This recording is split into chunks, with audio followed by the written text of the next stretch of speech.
ሰላም ጤና ይስጥልን ነጻነት ላቀው ነኝ በገበያ ፖድካስት። በዛሬው ዕለት ጠቅላይ ሚኒስትር አንድ አስደንጋጭ ነገር ተናግረዋል። የኢትዮጵያ ወታደራዊ አቅም ከሶማሌ ጫፍ ከሶማሌ ጠረፍ አንስቶ እስከ ምጽዋ ድረስ ያለውን አካባቢ ሙሉ በሙሉ ሰላምን ጸጥታውን ማስከበር የሚችል አይነት አቅም ላይ ደርሷል፣ ኤሊት ፎርሱ ላይ ደርሷል እያሉ አስተያየታቸውን ሰጥተዋል። እኔ ጥያቄ ጠይቃለሁ እንደምታውቁትና በየትኛው የባህር ኃይል መሬት ወይም በየትኛው የባህር ኃይል ውሃ ላይ በየትኛው ባህር ላይ አርፈን ነው በዚህ ደረጃ ከምጽዋ እስከ ሶማሊያ ጫፍ ድረስ ማስጠበቅ የምንችለው የሚለውን ጥያቄ ሳልጠይቅ ማለፍ አልችልም። ይሄ ጥያቄ ሲነሳ ግን ከጀርባው የሚመጡ አንድምታዎች በተለይ በሚቀጥለው ሳምንት የእስራኤሉ ፕሬዝዳንት ወደ አዲስ አበባ ከመምጣታቸው ጋር ተያይዞ ዶክተር አብይ አህመድ በኢትዮጵያ የባህር ኃይል ጉዳይ ላይ አዲስ ነገር ሊያሳዩን ይሆንን የሚለው ሐሳብ ውልብ እንዲልብ ምክንያት ሆኗል። ለምን ካላችሁ ኢትዮጵያ የባህር ኃይል ሳይኖራት በቀይ ባህር ላይ ምንም ልታመጣ አትችልም። ይሄ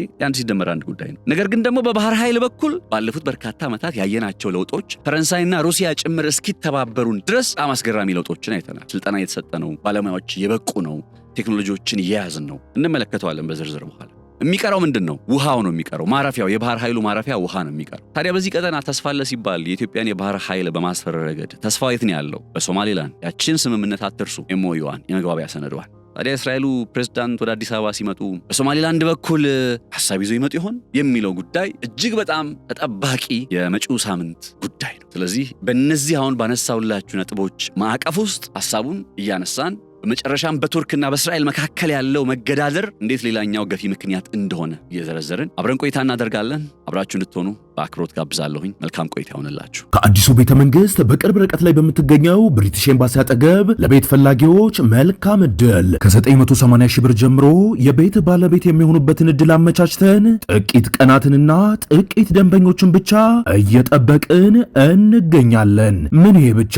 በካሬ 84 ሺህ ብር እንዲሁም 50% በረጅም ጊዜ ባንክ ብድር አማራጭ ዘና ብለው የሚከፍሉበትንም ሁኔታ አመቻችተናል። እርሶም በመረጡት የፍሎር አማራጭ ከባለ 2 እስከ ባለ 4 መኝታ ቤቶችን ከታላቅ ቅናሽ ጋር ለማግኘት በ0953 15 12 51 ላይ ይደውሎ። ሰመር ሪል ስቴት። በዛሬው ቆይታችን የምንመለከተው ጉዳይ የጥቂት ጉዳዮችን እናነሳሳለን። የመጀመሪያው ነጥብ የኢትዮጵያ መከላከያ ኃይል ወታደራዊ አቅምና ዝግጅት ጋር በተገናኘም የኢትዮጵያ ጠቅላይ ሚኒስትር አብይ አህመድ ያነሱት ሐሳብ አለ በዛሬው ዕለትና ይሄ የጠቅላይ ሚኒስትሩ አስተያየት በእርግጥም የኢትዮጵያ መከላከያ ኃይል በአሁኑ ወቅት ከሶማሌ ጠረፎች አንስቶ እስከ አሰብ እስከ ምጽዋ ድረስ ያለውን የቀይ ባህር ቀጠና ሊፈጠር የሚችሉ የሽብርና መሰል ሁኔታዎችን ሊከላከል ሊያመክን የሚችል ኤሊት የሆነ ወታደራዊ አቅምና ዝግጁነት አለን ሲሉ ተናግረዋል። እና ይሄኛው የጠቅላይ ሚኒስትር አብይ አህመድ አስተያየት በእርግጥም በመከላከያ ሰራዊት ውስጥ የተከናወኑ የሪፎርም ስኬቶች በተለይ በሰው ኃይል በስልጠናና በታጠቁ ዘመናዊ መሳሪያዎች እንደ ድሮንና መሰል የቴክኖሎጂ ውጤቶች ጋር በተገናኘ ያነሷቸው ሐሳቦች አሉ። የሪፎርሙ ስኬት በማለት የገለጿቸው ማለት ነው። ራሱን ማዘመኑና ከየትኛውም የፖለቲካ ወገንተኛነት ነፃ የሆነ ተቋም መሆኑን ዛሬም እንግዲህ ለመግለጽ ተሞክሯል። የሀገር ሉዓላዊነት በማስጠበቅ ረገድ የሰላም ሚናን በማስጠበቅ ረገድም ደግሞ እንዳልኳችሁ ከዚህ ከሶማሌ ጠረፎች አንስቶ እስከ ምጽዋ ድረስ ያለውን ስፍራ በተመለከተ ማስጠበቅ የሚችል አይነት ወታደራዊ አቅምና ዝግጁነት አለን የሚለው አስተያየታቸው እርግጥ ነው። የኢትዮጵያ መከላከያ ኃይል ከጊዜ ወደ ጊዜ በጣም እያደገ ነው የመጣው። እንደምታውቁት ድሮን ሲታጠቅ ለምሳሌ የኢትዮጵያ መከላከያ ኃይል የታጠቃቸው ድሮኖች የኢራን ሰራሽ ድሮኖች አሉ፣ የቱርክ ሰራሽ ድሮኖች አሉ። ያው በኋላ ላይ የምንመለከተው ጉዳይ አለ ከቱርክ ጋር በተገናኘ በቱርክና በእስራኤል መካከል ያው መግቢያ ላይ ጠቆም አድርጌያቸዋለሁና ቱርኮች እንደሚታወቀው ለምሳሌ እዚህ አካባቢ ላይ የሆነ ጦርነት ቢፈጠር ለሁለቱም ወገን የጦር መሳሪያ ከመሸጥ ወደ ኋላ የማይሉ አይነት መንግስት ናቸው። እነ ረሲብ ጣይብ ኤርዶሃን ሁለቱንም ወገን ሊያስታጥቁ የሚችሉ እንደሆነ ይታወቃልና ኢትዮጵያም ከታጠቀቻቸው እንግዲህ የድሮን ጦር መሳሪያዎች ቴክኖሎጂዎች መካከል አንዱ የቱርክ ሰራሽ የሆኑ ድሮኖችን እንደሆነ ይታወቃል። የኢራን ሰራሽ ድሮኖችም አሉ። በዩናይትድ አረብ ኤምሬት በድጋፍም በእርዳታም በትብብርም ያው ሚቹዋል ዲፌንስ አግሪመንት አላቸው ተብሎ ስለሚታሰብ ከዛም ጋር በተያያዘ የዩናይትድ አረብ ኤምሬት የጦር መሳሪያዎችም አሉ። በጥቅሉ የኢትዮጵያ መከላከያ ኃይል በአቅም ደረጃ ከጊዜ ወደ ጊዜ እየጠነከረ መጥቷል። ይህን ተከትሎ ነው ታዲያ ጠቅላይ ሚኒስትሩም በአቅም በስልጠና በሰው ኃይል እየተጠናከረ ከመምጣቱ ጋር በተገናኘ ከሶማሌ አንስቶ እስከ ምጽዋ ድረስ ያለውን አካባቢ ሊያስጠብቅ የሚችል አይነት ወታደራዊ አቅምና ዝግጁነት የኤሊት ፎርስ ዝግጁነት እንዳለ የገለጹትና እኔ አንድ ጥያቄ የሆነብኝ ጉዳይ ምን መሰላችሁ? ባህር ኃይል እንደሌለን ይታወቃል። ያው ኢትዮጵያን የባህር ኃይል የሚለው ጉዳይ በመሰረታዊነት እንደ መከላከያ ሪፎርም ተደርጎ ግብ ሲደረግ አንዱ መዳረሻ ተብለው ከተያዙ ነጥቦች ውስጥ የባህር ኃይል እንደሆነ ይታወቃል። ባህር ኃይል ከ1983 ከ1985 በዋናነት በተለይ የኤርትራ መገንጠል በኋላ በዛው ባለበት የመከነ በዛው ባለበት የሰጠመ በቀይ ባህር ላይ የሰጠመ ብዬ ነው የምገልጸው እኔ የኢትዮጵያን የባህር ኃይል 1983-85 ወዲህ ባሉት እንግዲህ እነዚህ ዓመታት ውስጥ ኢትዮጵያ ለባህር ኃይል ነው በአካባቢው ላይ በቀይ ባህር ላይ እየተንቀሳቀሰች የምትገኘው። ባህር ኃይሉን ትታችሁ ስለነገሩ የወደቡስ ጉዳይ መቼ ገና ብዙ የቤት ስራዎች የሚጠብቀን ጉዳይ እንደሆነ ያው እናውቃለንና ባህር ኃይል ሳይኖረን እንዴት ነው ታዲያ ከሶማሊያ ጫፍ እስከ ምጽዋ ድረስ ያለውን አካባቢ ማስጠበቅ የምንችለው? ባህሩ ላይ ሳንደርስ ያው እኔ ታውቃላችሁ እንግዲህ እኔ ተከታታዮች ገበያ ፖድካስት ላይ ሁኔታዎችን ለምሳሌ ለአንዱ ወገን የመወገን አይነት ሁኔታ ውስጥ ስላልሆንኩኝ የሚሰሙኝን ጥያቄ የሚፈጥሩብኝ ነገሮች ሁሉ ነው ማነሳው። ገብቷችኋል? እርግጥ ነው የኢትዮጵያ የባህር ኃይል ጉዳይ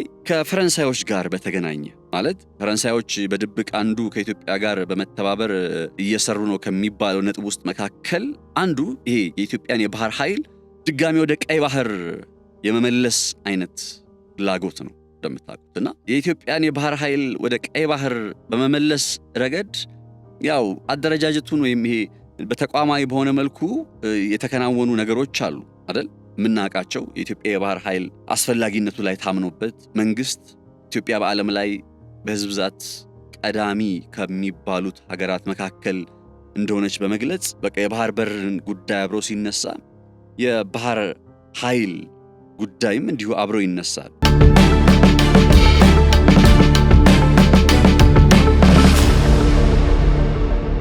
ነገር ግን አሁን ላይ የኢትዮጵያ የባህር ኃይል ከወረቀት ላይ ባለፈ በተጨባጭ መሬት ላይ ወይም ውሃው ላይ እንበለው ውሃው ላይ ያረፈ ነገር የለም። እርግጥ ነው ያንን ነገር ለማሳካት በተጨባጭ እንግዲህ መሬትም አልነው ውሃው ላይ ለማሳረፍ ከፍተኛ ዝግጅት እያደረገ ያለ ተቋም እንደሆነ አይካድም የኢትዮጵያ ባህር ኃይል። ሀገሪቱ የባህር በር ባይኖራትም የባህር በር ለምን ያስፈልጋታል ለሚለው ጥያቄ በኢትዮጵያ መንግስት በኩል ስትራቴጂካዊ የሆኑ ምላሾች ይሰጣሉ።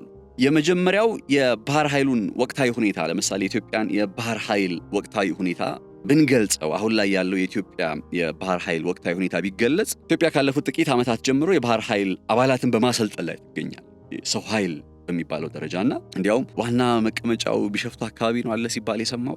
ነገር ግን የአባላቱ ወይም የባህር ኃይል አባላቱ ስልጠና ግን በሀገር ውስጥና እንደ ፈረንሳይ ቅድም እንዳልኳችሁ እንደ ፈረንሳይና ሩሲያ ባሉ ሀገራት ውስጥም ሲከናወን እንደቆየ ይታወቃል። ከዚህ አንጻር ምን አይነት ደረጃ ላይ ነው የሚገኘው ተብሎ ከተገለጸ ሰራዊቱ በባህር ላይ ውጊያ፣ በውሃ ውስጥ ጥቃትን መከላከል፣ ዳይቪንግና በባህር ላይ ደህንነት ጥበቃ የሰለጠኑ መኮንኖችን ማብቃት እንደቻለ ይገለጻል። ስለዚህ በሰው ኃይል ደረጃ ኢትዮጵያ ምንም እንኳን አሁን ላይ ውሃው ላይ ያረፈ የባህር ኃይል ባይኖራትም ተቋሙን ግን ኦልሬዲ ስለመሰረተችው ተቋሙን መመስረት ብቻ ሳይሆን ደግሞ ከነ ፈረንሳይ ከነ ሩሲያ ጋር በጋራ በመስራት ላይ በመሆኗ በተለይ ከስልጠና ጋር ተያይዞ የቴክኖሎጂ ጉዳዮችም እንዳለ ሆነው ሰራዊቱ በባህር ላይ ውጊያ፣ በውሃ ውስጥ ጥቃትን መከላከል ዳይቪንግ በሚሉትና በባህር ላይ ደህንነት ጥበቃ የሰለጠኑ መኮንኖችን ስለማፍራቱ ይገለጻል። ምን አይነት የታጠቃቸው ቴክኖሎጂዎች አሉ?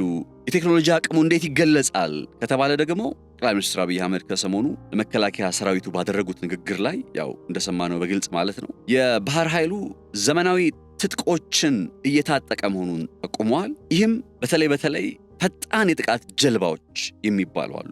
ፈጣን የጥቃት ጀልባዎች በተለይ ለዚህ ለባህር ላይ ውንብድና ምናምን አይነት በዚህ በቀይ ባህር ቀጠና ላይ አንደኛው አሳሳቢው ጉዳይ የባህር ላይ ውንብድና ነው። እነዚህ የሶማሌ ፓይሬቶችን ታስታውሳላችሁ፣ ፊልም እስከሚሰራላቸው ድረስ የደረሱት እነዛ እንቅስቃሴዎችን ለመክታት ፈጣን የሆኑ የጥቃት ጀልባዎች ያስፈልጋሉ። በዛ ረገድ በተለይ ለቅርብ ርቀት ጥበቃና ለፍተሻ የሚያገለግሉት እነዚህ ዘመናዊ ጀልባዎች በጣም እጅግ አስፈላጊ ናቸው ተብሎ ከመታመኑ ባለፈ የኢትዮጵያ ባህር ኃይልም እነዚህን ፈጣን የጥቃት ጀልባዎች በእጁ ማስገባቱ ይገለጻል። የቴክኖሎጂ ድጋፎችንም እያገኘ ነው። ከድሮንና ሳተላይት መረጃዎች ጋር የተቆራኘ የቁጥጥር ስርዓትን ለማከናወን እነዚህ ፈጣን የጥቃት ጀልባዎች ያስፈልጋሉ። እንግዲህ ለሶስት ጉዳይ ማለት ነው። አንደኛ የባህር ላይ ውንብድናን ለመከላከል፣ ሁለተኛ በቅርብ ርቀት ውስጥ ጥበቃና ፍተሻ ለማከናወን፣ ሶስተኛ ደረጃ ደግሞ ከድሮንና ከሳተላይት መረጃዎች ጋር በማቆራኘት የቁጥጥርና የስለላ ስራዎችን ለማከናወንም እንዲሁ የግድ እነዚህ የባህር ኃይል ፈጣን የጥቃት ጀልባዎች ያስፈልጋሉ። በዛ ረገድ የኢትዮጵያ ባህር ኃይል እነዚህን በእጁ አስገብቷል ተብሎ ይገለጻል። የወደብና የመሰረተ ልማቱ ጥያቄ ስትራቴጂካዊ እንደሆነ ይታወቃል። ብሔራዊ ጥቅምም እንደሆነ ይታወቃል። የባህር ኃይሉ ውጤታማ ሆኖ የሚያርፍበት የባህር ጠረፍ ሲኖረው እንደሆነ ደግሞ ሊካድ አይገባል። ቅድምም ያነሳውላችሁ ጥያቄ ይሄንን ነው። ኢትዮጵያ ከሶማሌ ጫፍ እስከ ምጽዋ ድረስ ባለው ስፍራ ላይ አካባቢውን ደህንነት የማረጋገጥ የመጠበቅ አይነት አቅም ላይ ደርሳለች። ያንን መከላከል የሚያስችል ኢሊት የሆነ ፎርስ አለን ተብሎ ሲገለጽ እኔ ጥያቄ የሚሆንብኛል ያልኩት ባህሩ ላይ መቻረፍንና ነው አይደለ ያልኳችሁ ያለሁት። አይኖ በባህር ኃይል ደረጃ እኮ እንደነገርኳችሁ በጣም ብዙ መሻሻሎች፣ በጣም ብዙ ለውጦች፣ ብቁ ባለሙያዎች፣ የጥቃት ጀልባዎችም ጭምር ሳይቀሩ የስለላ ስራ ለማከናወን ከድሮንና ከሳተላይት ቴክኖሎጂዎች ጋር የተገናኙ ስራዎች ማከናወን የሚያስችሉ አይነት የቴክኖሎጂ ዝግጁነትና አቅም ላይ በሰው ኃይልም በቴክኖሎጂም ዝግጅቶች አሉ። ያው ባህር ኃይል ሲባል እነዚህ ብቻ ናቸው ማለት አይደለም። የጦር መርከቦች ያስፈልጋሉ። በባህር ኃይል ለምሳሌ ግዙፍ የሚባል ዓለም ላይ በዚህ ሰዓት ግዙፍ የሚባል የባህር ኃይል አላት የምትባለው ሀገር ማን ትመስላችኋለች? በዚህ ሰዓት ላይ በዓለማችን ግዙፍ የባህር ኃይል አላት የምትባለው ሀገር ቻይና ነች።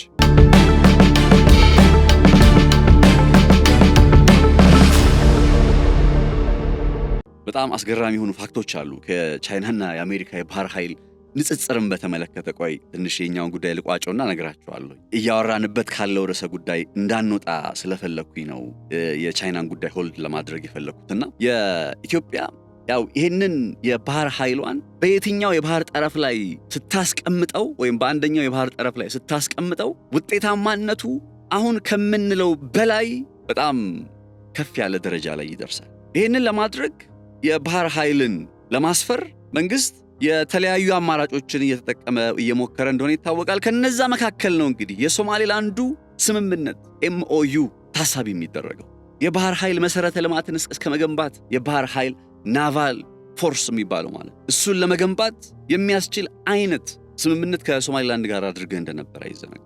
ሶማሌላንድ የምትባለው ሀገር ጋር ወይም ከሶማሌዎች ቆሙበት ቦታ ላይ ሆነን ካየነው ደግሞ ከሶማሊያ አንጻር ግዛት ብለን የምንገልጻት ሶማሌላንድ አንደኛው ለኢትዮጵያ በልዩነት ለማቅረብ የተዘጋጀችው ጉዳይ የባህር ኃይልን የጦር ሰፈር መገንባት የሚያስችል አይነት MOU መፈራረም መቻሏል። መፈራረም ሳይሆን MOU ነው። MOU የመግባቢያ ሰነድ ማለት ነው፣ ሜሞራንደም ኦፍ አንደርስታንዲንግ። ስለዚህ በተጨባጭ በቃ ስምምነት ፈርመዋል ሳይሆን ቀጣይ ዋናውን ፊርማ ለመፈራረም ተስማሙ እንደማለት ነው። ይሄኛው ዋናውን ፊርማ ለመፈራረም የሚያስችል የመጀመሪያው የመግባቢያ ሰነድ ማለት ነውና በሱ ደረጃ ከሶማሌላንድ ጋር እንዳለ ይታወቃል። በዚህ ቀጠና ላይ ያለው አማራጭ እስከማቀው ድረስ ይህ ነው። እንግዲህ ጠቅላይ ሚኒስትሩ የኢትዮጵያ የባህር ኃይል ጉዳይ እንዲህ ተብሎ የሚገለጽ ከሆነ ማለት በሰው ኃይል በማሰልጠን ረገድ ከነ ሩሲያና ከነ ፈረንሳይ ጋር በተለይ በዋናነት ከፈረንሳይ ጋር እየሰራ ከሆነ ፈረንሳይም የተለያዩ የቴክኖሎጂ የባህር ኃይል ቴክኖሎጂዎችን እያቀረበች ከሆነ የሰው ኃይሉ እየሰለጠነ ከሆነ የጥቃት አነስተኛ ጀልባዎችን እስከ መታጠቅ ድረስ ከደረሰ አሁን ቀጣዩ ስቴፕ ምንድን ነው ሲባል የባህር ኃይል የጦር ሰፈር ናቫል ቤዝ የሚባለው ጉዳይ እንደሆነ ልብ ይለዋል። አሁን ቅድም በጥያቄነት ያነሳሁት ጉዳይ ልብ አድርጉ። ከሶማሌ ጠረፎች እስከ ምጽዋ ድረስ ያለውን አካባቢ ደህንነትና ሰላም ለማረጋገጥ የሚያስችል አይነት ወታደራዊ አቅም አለን ሲሉ እያወራን ያለነው ስለ ባህር ኃይልን፣ ስለ ባህሩ ዳርቻ ነው። ስለዚህ የኢትዮጵያ የባህር ኃይል አሁን ላይ ባለው ነባራዊ ሁኔታ መሰረት በሶማሌላንድ ውስጥ ለመፈረም ጥረት ከተደረገው እንቅስቃሴ በቀር ሌላ እንዲህ ነው ተብሎ የሚገለጽ ምንም አይነት ተጨባጭ ነገር የለም። ከዚህ አንጻር እንዴት ነው ጠቅላይ ሚኒስትሩ ይህንን ነገር የገለጹት የሚለውን ጥያቄ ሳነሳ አብሮ በአእምሮዬ ውልብ የሚለው ነገር ኢትዮጵያ ወደ ሶማሊላንድ ጉዳይ ልትመለስና ምናልባትም በሶማሊላንድ የባህር ኃይሏን ልታሰፍር በመዘጋጀት ላይ ትሆን እንዴ? በሶማሊላንድ የባህር ኃይል የጦር ሰፈሯን ልትገነባ በመዘጋጀት ላይ ትሆን እንዴ? የሚለውን ሐሳብ ነው። ከአዲሱ ቤተ መንግስት በቅርብ ርቀት ላይ በምትገኘው ብሪቲሽ ኤምባሲ አጠገብ ለቤት ፈላጊዎች መልካም ዕድል ከ980 ሺህ ብር ጀምሮ የቤት ባለቤት የሚሆኑበትን ዕድል አመቻችተን ጥቂት ቀናትንና ጥቂት ደንበኞችን ብቻ እየጠበቅን እንገኛለን። ምን ይሄ ብቻ! በካሬ 84 ሺህ ብር እንዲሁም 50% በረጅም ጊዜ ባንክ ብድር አማራጭ ዘና ብለው የሚከፍሉበትንም ሁኔታ አመቻችተናል። እርሶም በመረጡት የፍሎር አማራጭ ከባለ 2 እስከ ባለ 4 መኝታ ቤቶችን ከታላቅ ቅናሽ ጋር ለማግኘት በ0953 15 12 51 ላይ ይደውሉ። ሰመር ሪል ስቴት። አለበለዛ ጠንካራ ኃይል አለን ብለው ለመግለጽ ጠቅላይ ሚኒስትሩ በየትኛው ውሃው ላይ ባረፈ የባህር ኃይላቸው ላይ ተማምነው ነው? እኔ አሁን ይህን ሳነሳ ኢትዮጵያ መከላከያ ኃይል ዲስሪስፔክት ወይም ንቀት ኖሮኝ አይደለም። ልባጡ እንደ አንድ ሀገር ወዳድ ጋዜጠኛ ነው እያወራሁላችሁ ያለው። ሁሌ እንደምላችሁ የኢትዮጵያ የባህር ኃይል በተቋም ደረጃ ነው ያለው እንጂ አሁን ባህሩ ላይ ወይም ውሃው ላይ አላረፈም። ሪያሊቲ ፋክት ቸክ በቃ ይሄ 1 ሲደመር 1 እንደሚባለው ቀላል ነገር ያ ባህር ኃይሉ ላይ አላረፈም የምንለው የኢትዮጵያ የባህር ኃይል ጉዳይ ገና በንጥልጥል ላይ መሆኑን እያወቅን ጠቅላይ ሚኒስትሩ መጥተው ግን ከሶማሌ ጫፍ እስከ ምጽዋ ድረስ ባለው አካባቢ ላይ ኦልሞስት ከኤደን ባህረ ሰላጤ እስከ ቀይ ባህር ነው ባይዘው ያሉ በዛ አካባቢ ላይ ያው ከሽብር ጋር አገናኝተው የአካባቢውን ሰላምና ጸጥታ ለመከላከል ለማስጠበቅ ከዛ ከጎረቤት ወንድም ህዝቦቻችን ጋር በመተባበር ብለው ገልጸዋል። ይህን አካባቢ ሴኪዩር ማድረግ የሚያስችል አይነት ኢሊት የሆነ ፎርስ ወታደራዊ ዝግጁነት አለ። ሶ ኤግዛክትሊ our prime minister is talking about የኛን ናቫል ቤዝ ጠቅላይ ሚኒስትሩ እያወሩ ያሉት ስለ ኢትዮጵያ የባህር ኃይል ጉዳይ ነው። ይሄ ውሃው ላይ ገና አላየነውም የምላችሁ።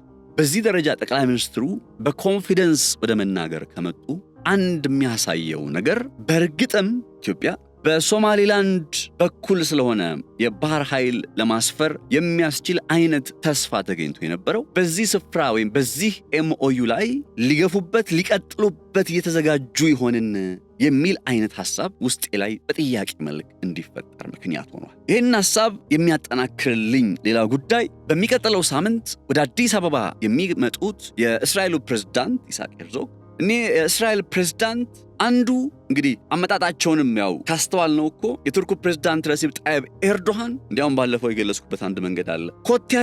ኮቴያቸው ገና ከአዲስ አበባ ሳይጠፋ ገና ኮቴያቸው እየተሰማ ባለበት ሁኔታ ላይ ነው ወደ ኢትዮጵያ በሚቀጥለው ሳምንት የእስራኤሉ ፕሬዝዳንት ይመጣሉ የሚለው ጉዳይ እየተሰማ። በሶማሊላንድ በኩል ደግሞ ኢትዮጵያ ምን አይነት እድል ነበረ የነበራት ካላችሁ በሶማሊላንድ በኩል ኢትዮጵያ ያላት እድል የባህር ኃይልን ጭምር ማስፈር የምትችልበት አይነት እድል ነው። እስራኤሎች አሁን ወደ ኢትዮጵያ ሲመጡ አንድ የሚፈልጉት ነገር ኢትዮጵያ ከቱርክ ጋር የሚኖራት ግንኙነት ላይ ጫና ማሳደር ይፈልጋሉ። እንዳልኳችሁ ኢትዮጵያና ቱርክ $1 ቢሊዮን የሚጠጋ የንግድ አጋርነትን በመጪዎቹ ዓመታት ውስጥ ለማከናወን እስከዛሬ ድረስ ወደ $2.5 ቢሊዮን የሚጠጋ የቱርክ ኢንቨስትመንት በኢትዮጵያ ውስጥ አለ። በዛ ላይ $1 ቢሊዮን ለመጨመር የሚያስችል የኢነርጂ መሰል መሰረተ ልማቶችን ያጠቃለለ የንግድ አጋርነትን ያጠቃለለ ስምምነትን አከናውነዋል። ጋሚንስ ቱርኮች ኢትዮጵያ ውስጥ አሁን ኢንተረስት አላቸው ማለት ነው። ይሄ ኢንተረስታቸው ግን መካድ የሌለብን ነገር ይሄ ኢንተረስታቸው ግን የቱርኮች ፍላጎት ግን ሶማሊያ ውስጥ ካለው ፍላጎት አንጻር ከታየ ኢምንት ነው በገንዘብ ደረጃ ከቆጠር። እንዴት ካላችሁ በተደጋጋሚ እንደነገርኳችሁ ቱርኮች በሶማሊያ ነዳጅ ላይ ቁፋሮን ጀምረው ለሚቀጥሉት በርካታ ዓመታት የሶማሊያን ነዳጅ ትርፍ 90% የሚያገኙት ቱርኮች ናቸው። ከ20 እስከ 30 ቢሊዮን በርሜል ድፍድፍ ነዳጅ እንደሚወጣ ይጠበቃል። ስለዚህ ቱርኮች በኢትዮጵያ ውስጥ ካላቸው የ$1 ቢሊዮን ጉዳይ ይልቅ ሶማሊያ ውስጥ ያላቸው የ20 እና 30 ቢሊዮን በርሜል ድፍድፍ ነዳጆች ጉዳይ በጣም ያሳስባቸዋል። ገብቷቸዋል። አሁን እስራኤሎች ቱርክ በኢትዮጵያ ላይ ያላትን ተጽዕኖ ለመቀነስ እንፈልጋለን ሲሉ ኢትዮጵያ ምንድነው የምትፈልገው በዚህ ቀጠና ቱርክ እየከለከለቻቸው ያለው ጉዳይ ምንድነው ብለው ነው የሚያስቡ። ካልኩሌት የሚደረገው እንደዛ ስለ ቱርክ ባይዘወይ ስለ ቱርክ ማወቅ ያለብን ኢትዮጵያ ለምሳሌ በአሰብ በኩል ወደብ ብታገኝ ይሻላታል ለቱርክ። በሶማሊያ በኩል ለሶማሊላንድ ዕውቅና ተሰጥቶ ሌላ ነገር ከሚመጣባት ቱርክ በኢትዮጵያና ኤርትራ መካከል የሆነ ነገር ሆኖ በአሰብም ሆነ ብቻ በመንገድ በኤርትራ በኩል የኢትዮጵያ ጥያቄ እንዲመለስ ነው ፕሪፈር የምታደርገው ቱርክ። ለዛም ነው ከዚህ ቀደም ሉካኖቿን ወደ እንትን ልካለች የሚሉ ዘገባዎች ሲሰሙ የነበረው፣ ወደ አስመራ ልካለች የሚል ዘገባ ሲሰማ የነበረው ለዛም ነው።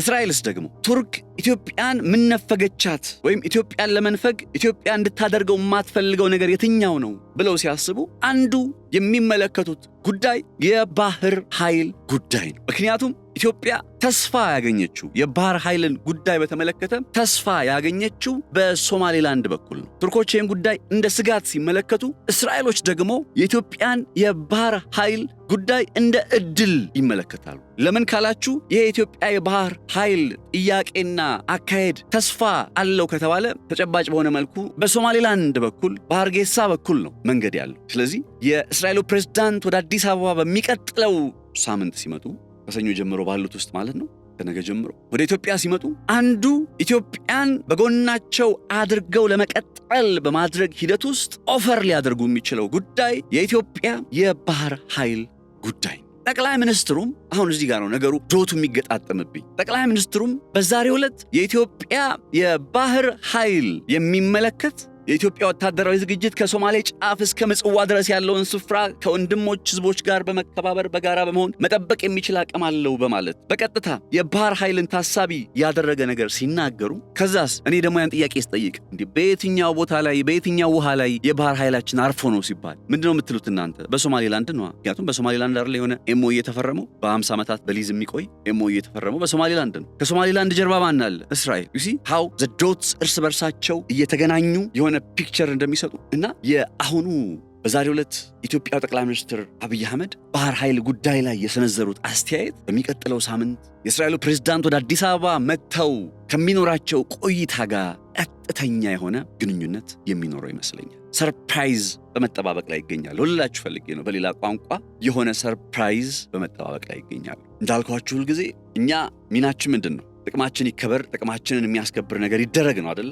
የምንለው። ከዛ ሃውቱ የዚህን አካባቢ ሰላምና ጸጥታ በማስጠበቅ ጦርነትን በማራቅ እንዴት ነው ኢትዮጵያ ይህን ጉዳይ ቴክ ኬር የምታደርገው የሚለውን ጉዳይ የፖለቲካው ላይ ያሉ ሰዎች ኃላፊነት ገብቷቸዋል። እኛ ግን ኢትዮጵያ የባህር ኃይል ቢኖራት ተጠቃሚ እንሆናለን። ኢትዮጵያ የባህር ኃይል ቢኖራት በቀይ ባህር ቀጠና ላይ አንዱ ብሔራዊ ጥቅማችን ምንድን ነው? ስትራቴጂካዊ አውቶኖሚ አይደለ ሁልጊዜ የምንለው ስትራቴጂካዊ ሉዓላዊነት። ስትራቴጂካዊ ሉዓላዊነትን ለማሳካት ከሚያስፈልጉ አበይት ነገሮች መካከል አንዱ የባህር ኃይል ጉዳይ ነው። ዛሬ ደግሞ ጠቅላይ ሚኒስትሩ ምን አሉ?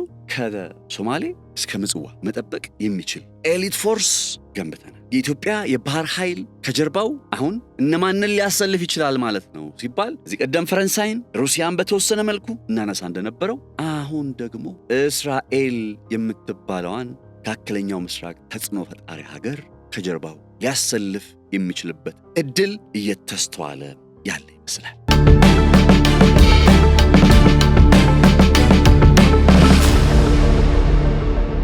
የባህር ኃይል በመገንባት ረገድ ቅድም የቻይናንና የአሜሪካን አንስቼላችሁ ስለነበረ እንትን ልለው አልፈለግኩም። ያው ነግሬያችሁ ረሳው እንዲባል አልፈለግምና ባለፉት በርካታ ዓመታት ውስጥ የአሜሪካን ወታደራዊ አቅም የሚደርስ የለም ብላችሁ ደምድማችሁ ሊሆን ይችላል። ከቅርብ ዓመታት ወዲህ ግን ቻይና ታሪኩን ቀይረዋለች። በአሁኑ ወቅት ጠቅላላ የመርከቦች ብዛት 370 በላይ የሚሆኑ ከ370 በላይ የሚሆኑ የባህር ሰርጓጅም ይሄ በውሃው ላይ የሚንሳፈፉትም በባህር ውስጥ የሚንሳፈፉትም ሰርጓጅ መርከቦችን ጨምሮ አጠቃላይ የመርከቦቿ ብዛት ከ370 በላይ ደርሷል። አሜሪካ 290 ገደማ የሚሆኑ ናቸው ያሉት እስከ 300 ድረስ የሚገመቱ እና በዚህ ረገድ ቻይና አሜሪካን በባህር ኃይል መርከቦች ቁጥር በልጣለች። አንደኛው ስትራቴጂካዊ ሉዓላዊነትን ለማሳካት ከሚያስፈልገው ጉዳይ ውስጥ ብለው ያምናሉ ቻይናዎች። እያደረጉ ያለው እሱን ስለሆነ ስትራቴጂካዊ ሉዓላዊነትን ለማሳካት ከሚያስፈልጉ ጉዳዮች መካከል ጠንካራ የሆነ የባህር ኃይል አደረጃጀት፣ ጠንካራ የሆነ የባህር ኃይል አቅም ያስፈልጋል እና አሜሪካ በአንደኛው የዓለም ጦርነት፣ በሁለተኛው የዓለም ጦርነት በአሸናፊነት የማጠናቀቃቸው ምክንያት ዕድሜ ለጦር መርከቦቻቸው፣ ዕድሜ ለሰርጓጅ መርከቦቻቸው። ለምሳሌ ያክል በአንደኛው የዓለም ጦርነት ወቅት ዊንስተን ቸርችልን ታውቁታላችሁ፣ የእንግሊዙ። ያኔ የእንግሊዝ የባህር ኃይል መሪ ነበረ ዊንስተን ቸርችል በአንደኛ የዓለም ጦርነት ወቅት እና ከአንደኛ የዓለም ጦርነት በፊት በነበረው ጊዜ ዓለማችን ላይ ያሉ ሀገራት የነ ሩሲያም የነ ጀርመንም ምናምን እና አሜሪካንም ጨምሮ እንደዚህ የምዕራቡ ዓለም ሀገራትን አጠቃሎ የሚጠቀሙት የራሷ የዩናይትድ ኪንግደምን ጀምሮ የኮል በድንጋይ ከሰል የሚሰሩ የጦር መርከቦችን ነበር የሚያንቀሳቀሱት። ከዛ የነዳጅ ይላችሁ ነዳጅ እኮ የምላችሁ ይሄን ነው። ነዳጅ እንዴት ዓለም ላይ ቁልፍ እንደሆነ በጣም በተደጋጋሚ ፕሮግራም ሰርቻለሁ። ነዳጅን ዲስከቨር አደረጉና ለመጀመሪያ ጊዜ በዓለም ላይ በነዳጅ የሚሰራ በድፍድፍ ነዳጅ የሚሰራ የጦር መርከብ ባለቤት የሆነችው ሀገር ዩናይትድ ኪንግደም ነች በዊንስተን ቸርችል ጊዜ። ያንን ማድረግ መቻሏ የቴክኖሎጂ የበላይነትን አስገኘላትና ያው ከምዕራቡ ዓለም ጋር በጋራ በመሆን በአሸናፊነት አጠናቀቁ። እነ እስራኤል የባልፎር ዲክላሬሽን የሚባለው የተፈረመው መቼ ነው? 1918 አይደል? የመካከለኛው ምስራቅ ሀገራት ካርታቸው የተሰመረው መቼ ነው? በመጀመሪያ ዓለም ጦርነት ኦቶማን ሲያሸንፍ ኦቶማን ኢምፓየርን ለአንዴና ለመጨረሻ ጊዜ ገርሰው ሲጥሉ ዩሲ የባህር ኃይል ጉዳይ በሁለተኛው የዓለም ጦርነትም አሜሪካ ለአጋር ለምትላቸው ሀገራት በድጋፍ መልክ የምትሰጠው ትልቁ እርዳታዋ ትልቁ ድጋፏ የጦር መርከቦችን ነበር። የጦር መርከብ በዚህ መልኩ ስትራቴጂካዊ እንደሆነ የተረዳችው ቻይና ከ1970ዎቹ ከ1980ዎቹ ወዲህ ባሉት ዓመታት ውስጥ ባለፉት 40 ዓመታት ውስጥ ማለት እጅግ ከፍተኛ የሆነ ኢንቨስትመንት በባህር ኃይላቸው ላይ በማድረግ በዚህ ሰዓት በዓለማችን ቁጥር 1 በመርከቦች በጦር መርከቦች ብዛት በሌላው አይደል። ለምሳሌ የአሜሪካ የአየር ተሸካሚ እንትኖች ሁሉም ወደ 11 የሚሆኑ አሉ። የኒውክሊየር ፓወርድ ናቸው። የአሜሪካ 11 አሉ። ቻይና 3 ነው ያላት በዚህ ረገድ። እንደዚህ ሌሎች የሚበላለጡባቸው ጉዳዮች አሉ። ግን ባለፉት 40 ዓመታት ውስጥ ቻይና ምን አሳክታለች? የጦር መርከቦቿን ቁጥር ከአሜሪካ ከ50 እስከ 70 ድረስ በሆነ ልዩነት ውስጥ እንድትበልጥ እድል ፈጥሮላት ይህንን ማድረጓ አሁን ቻይናን ታውቃላችሁ በተለያዩ ሀገራት ውስጥ የጦር ሰፈር አትገነባም። ነገር ግን ወደብ ትገነባለች። ያ የምትገነባው ወደብ የጦር መርከቦችን ጭምር ማስተናገድ እንዲችል አድርጋ ነው የምትገነባው። ለምሳሌ እዚህ ጅቡቲ ያለው ዶራሌ ያለው የቻይና የጦር ሰፈር የቻይና የጦር መርከቦችን እንዲያስተናግድ የንግድ ግልጋሎትም ይሰጣል። ግን አስፈላጊ ሆኖ ሲገኝ የጦር መርከቦቿን እንዲያስተናግድ ሆኖ ነው የተሰራው። ካሜሮን ውስጥ ያለው እዚህ ላቲን አሜሪካ ውስጥ ያሉ የቻይና የያዘቻቸው ወደቦች አሉ። ለምሳሌ ኮሎምቢያ ውስጥ በዋናነት በተለይ ፔሩ ውስጥ ያለ የቻይና ወደቦች እንትን ናቸው የትልልቅ የጦር መርከቦችን ለማስተናገድ የተሰሩ ናቸው። እና በነዛ አካባቢዎች ላይ የዓለምን ንግድ ተቆጣጥረው ለመቀጠል የቻይና ባህር ኃይል በሚንቀሳቀስበት ጊዜ ኦልሬዲ ወደቦቹ የንግድ ወደብ ተብለው የተሰሩት አማራጮች ማስተናገድም ስለሚችሉ የሆነ ነገር ቢመጣባት ቻይና ስትራቴጂካዊ ሉዓላዊነቷን ለማረጋገጥ የምትጠቀመው ምንዋን ነው? የጦር መርከቦቿን የባህር ኃይሏን ነው የምትጠቀም። ስለዚህ የባህር ኃይል የሚባለው ጉዳይ በአንድ ሀገር ስትራቴጂካዊ ሉዓላዊነትን በማሳካት ሂደት ላይ እጅግ በጣም አስፈላጊና እጅግ በጣም መሰረታዊ እንደሆነ የሚካድ አይደለም።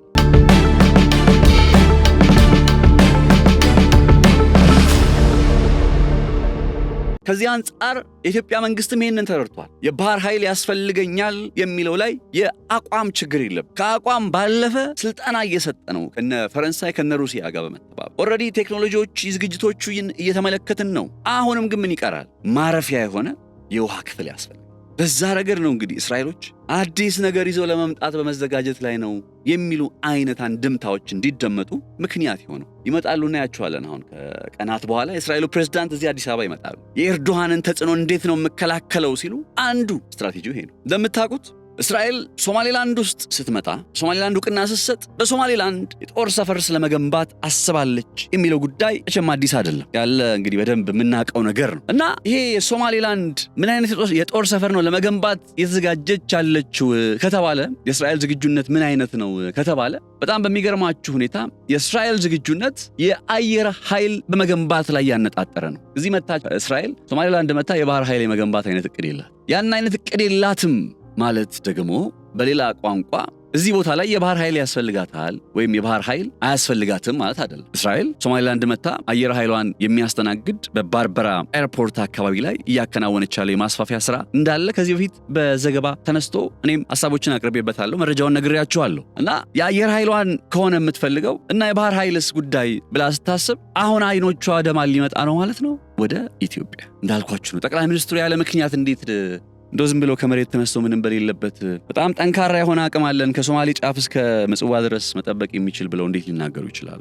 ምንም ከሌለ ዳስዋይ ቀጣዩን እስራኤሉ ፕሬዝዳንት ወደ ኢትዮጵያ የሚያከናውኑትን ጉብኝት በጣም በጉጉት የምጠብቅበት አንዱ ምክንያት ይሄ ነው ማለት ነው። ስለዚህ አዲስ ነገር ምንድነው በቀጣይ የምትጠብቀው በዚህ ቀጠና ከተባለም ከኢትዮጵያ የባህር ኃይል ጋር በተገናኘ እስራኤል ይዛ ልትመጣ የምትችለው አይነት ጉዳይ ነው። እስራኤሎች ይህንን ነገር ሲያከናውኑ ለምንድን ነው በቃ ሶማሊላንድ እውቅና ስለሰጡ ብቻ ነው ወይ ከተባለ አንድ ሁለት ምክንያቶችን ማንሳት ይቻላል። በዚህ ወደ ሁለተኛው ርዕሰ ጉዳይ እንሸጋገራለን። የመጀመሪያው ጉዳይ እስራኤሎች ያው የሃውቲ ነገር ነው። ሃውቲ በየመን ውስጥ የሚንቀሳቀሰው በእነ እስራኤል በእነ አሜሪካ በአሸባሪነት የተፈረጀው ቡድን ባይዘወይ ሰንዓን ይዞ እያስተዳደረ ያለ አካል እንደሆነ ሊካድ አይገባም። ይሄ ቡድን ለእስራኤል ስጋት ነው፣ ለአሜሪካ ስጋት ነው። ይህንን ቡድን እንዴት አድርጌ ነው የምመክተው ብላ ስታስብ ከዚህ ቀደም ከኤሌት የተነሳቸው ከዛው ከእስራኤል ማለት ነው የምታከናውናቸው የአየር ላይ ጥቃቶች በሚፈለገው ደረጃ የሃውቲን ቡድን አላዳከሙላትም። ስለዚህ አሁን በሶማሊላንድ በኩል የምታስበው አንዱ ሃውቲን ማዳከም ነው። ከሶማሊላንድ የተነሳች ሃውቲን ማዳከም፣ ይሄ የመጀመሪያው ጉዳይ ነው። ሁለተኛው ሌላው ቁልፉ ጉዳይ ደግሞ ምንድን ነው ካላችሁ የቱርክ ጉዳይ ነው። ቱርክ ከ2011 እንደ አውሮፓውያን አቆጣጠር ጀምሮ በሶማሊያ ያላት ነገር ይታወቃል። በሞቃዲሾ ውስጥ በጣም ግዙፍ የሆነ ወታደራዊ ማሰልጠኛ አለ። በቅርቡ ደግሞ ከሶማሊያ ጋር የመከላከያና የኢኮኖሚ ትብብር ስምምነቶችን ተፈራርማለች። ሶማሊያን እየጠበቅኩ ነው ብላ ታስባለች። ቱርክ ለሶማሊያ ጥበቃ እያከናወንኩ ነው። ኤፍ-16 ጀቶችን አሜሪካ ሰራሾቹን ኤፍ-16 ጀቶች እዚህ ሞቃዲሾ ውስጥ እስከ ማስፈር የደረሰችው ይሄ የመከላከያና የኢኮኖሚ ትብብር ስምምነት በመካከላቸው ስላለ ነው፣ በአንካራና በሞቃዲሾ መካከል። ይህም ቱርክ የሶማሊያን ባህር የመጠበቅና የተፈጥሮ ሀብት የመፈለግ መብት ይሰጣል። ቱርኮች ከሶማሊያ ጋር እያከናወኑ ያለው አሁናዊ እንቅስቃሴያቸው አስቡት፣ በሶማሌ የባህር ጠረፍ ላይ የመጠበቅ ማን ነው የሚጠብቁት? ሶማሊላንድ እና በዛም ስፍራ ላይ የተፈጥሮ ሀብት የመፈለግ የነዳጅ ቁፋሮ ምላችሁ ማለት ነው። ያንን መብት አግኝታለች። ኦልሬዲ በስራ ላይ ነች ቱርክ።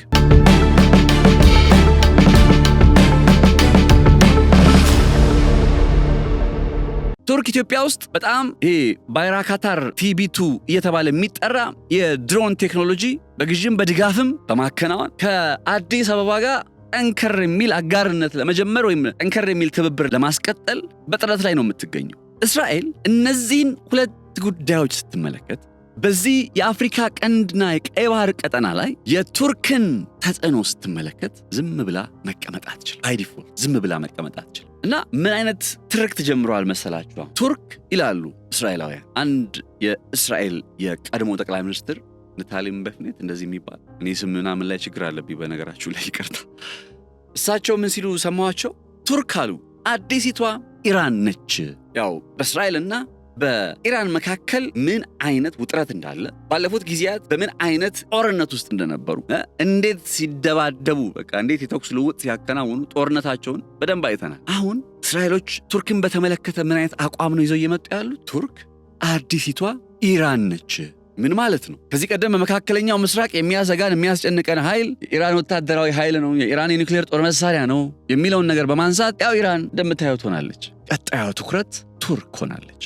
ያ ማለት በጦርነትም ቢሆን በማዕቀብም ቢሆን በተገኘው መንገድ ሁሉ ቱርክን ማዳከም ትፈልጋለች እስራኤል። በዚህ ደረጃ እንደ ኢራን አድርገው እየቆጠሯት የምትገኘው ቱርክ የእስራኤል የልብ ምት በሆነው በቀይ ባህር ላይ በቀጥታ ከድንበሩ ጋር እኮ ሳትዋሰን ቱርክ በቀጥታ ከድንበሩ ጋር ሳትዋሰን ድንበር ተሻግራ ሀገር ዘላ መታ በዚህ የዓለማችን 30% ንግድ ይተላለፍበታል በሚባለው ለእስራኤልም እንደ ልብ ምት በሚቆጠረው የቀይ ባህር ቀጠና ላይ ተጽዕኖዋን የምታሳድግ ሲሆን እስራኤል የቀይ ባህር ሀገር ነች። ታውቃላችሁ፣ ከቀይ ባህር ጋር በነ ኢሊያት በኩል ትዋሰናለች። የቀይ ባህር ላይ ተደራሽ የሆነችው እስራኤል ይህንን ጉዳይ በስጋት ትመለከታለች ብቻ ሳይሆን ካውንተር ሜዠርስ ለማድረግ ትነሳለች። ለዚህም ነው አሁን ወደ ኢትዮጵያ መተው አንዱ ቱርክን በዚህ ቀጠና ላይ ያላትን ተጽዕኖ እንዴት እናምክን ብለው ሲያስቡ በሶማሌላንድ ጀምረውታል። ቀጣዩ ስቴፕ በኢትዮጵያ በኩል ነው የሚሆነው። የኢትዮጵያ መንግስት በጣም ብዙ በዙሪያው አማራጭ ይዘው የሚመጡ ሀገራት እየተበራከቱ ነው። እንግዲህ ጥሩ ነው። በዚህ አማራጭ ውስጥ ግን ከጦርነት በጸዳ መልኩ የትኛው አካሄድ የኢትዮጵያን ብሔራዊ ጥቅም ያስከብራል? የመጀመሪያው ጉዳይ እንደው ጦርነት ቢሆን እንኳን አትሊስት ስትራቴጂካዊ አሸናፊነትን በሚያጎናጽፍ ሁኔታ የትኛው የኢትዮጵያን ብሔራዊ ጥቅም ያስከብራል የሚለውን በዛም መስመር ላይ ደግሞ መቀጠል ከመንግስታችን ይጠበቃል።